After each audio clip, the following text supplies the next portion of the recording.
সালে স্বৈরশাসন যে পতন হলো, তারপরে আমাদের আনন্দ মিছিল করার কথা ছিল, তাই নয় কি? তাহলে কেন আমরা এখানে আজকে বিক্ষোভ মিছিল করতে এসেছি? 2024 সালে স্বাধীনতা সবার। এখানে স্বাধীন হওয়ার পরে কি হারে হিন্দু সমাজের মানুষদের ওপর অত্যাচার, হামলা, লুটপাট, অগ্নিসংযোগ এগুলো করা হলো, এর বিচার চাই। এগুলো কেন করা হলো? স্বাধীনতা সবার না? এই দেশের আমরা নাগরিক না? বাংলাদেশের কোটা আন্দোলন, ছাত্রদের যে বিরাটভাবে আন্দোলন হলো, সেই আন্দোলনে হাসিনা সরকারের পতন হলো, রিজাইন করে হাসিনা দেশ ছেড়ে পালালো।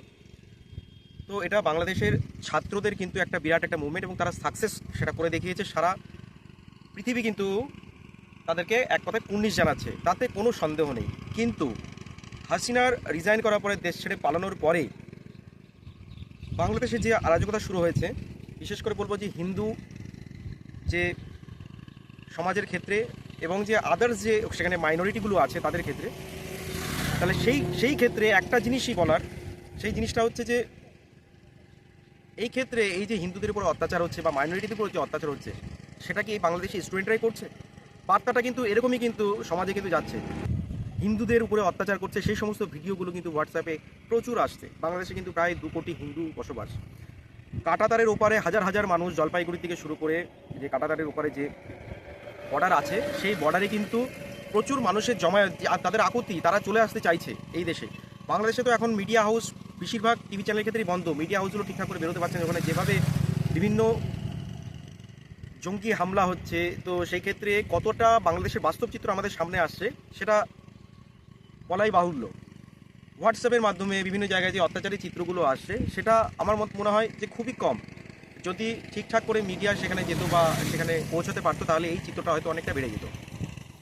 যার ফলে সেই অত্যাচার সহ্য করতে না পারে বিভিন্ন বর্ডারে, জলপাইগুড়ি বর্ডার হোক বা বিভিন্ন বর্ডারে কিন্তু এত মানুষের আকুতি, মানবিকতার খাতিরে এই বর্ডার বাংলাদেশের কিন্তু খুলে দেওয়া উচিত বলে আমার মনে হয়। প্রধানমন্ত্রী মোদী যদি এক্ষেত্রে এটা উদ্যোগ নেয় মানবিকতার খাতিরে, তবে অবশ্যই লক্ষ্য রাখতে হবে যে এই মানবিকতার আবেগ বশবর্তী হয়ে খুলে দিলাম এবং যার ফলে অনেক জঙ্গিও ওই পথেই ভারতে ঢুকে গেল, সেটা যেন না হয়, সেটা লক্ষ্য রাখতে হবে।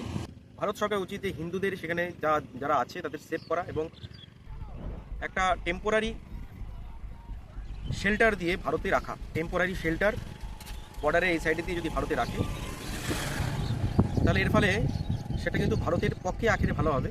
তার কারণ হচ্ছে হিন্দুরাই যেখানে আসছে ভারতবর্ষে, সেখানে কিন্তু হিন্দুরা সংখ্যাগরিষ্ঠতা পাবে।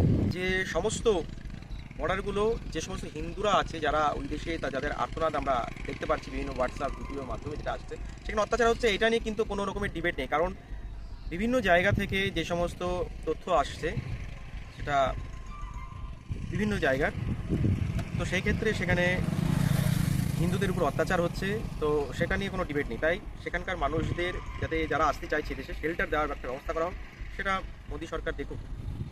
কারণ এত মানুষের, আমাদেরই হিন্দু ভাইয়েরা, তাদের অত্যাচার হচ্ছে।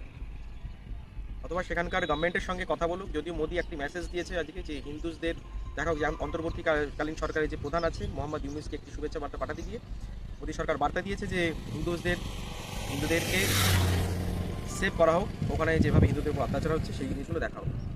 তো এখন দেখা যাক মোদী সরকার আগে কি করে, বর্ডার খুলে দিয়ে হিন্দুদেরকে আমাদের দেশে আশ্রয় দিয়ে হিন্দুদেরকে রক্ষা করে, না ওই দেশেরই সরকারের সঙ্গে কথাবার্তার মাধ্যমে হিন্দুদেরকে রক্ষা করা হয়।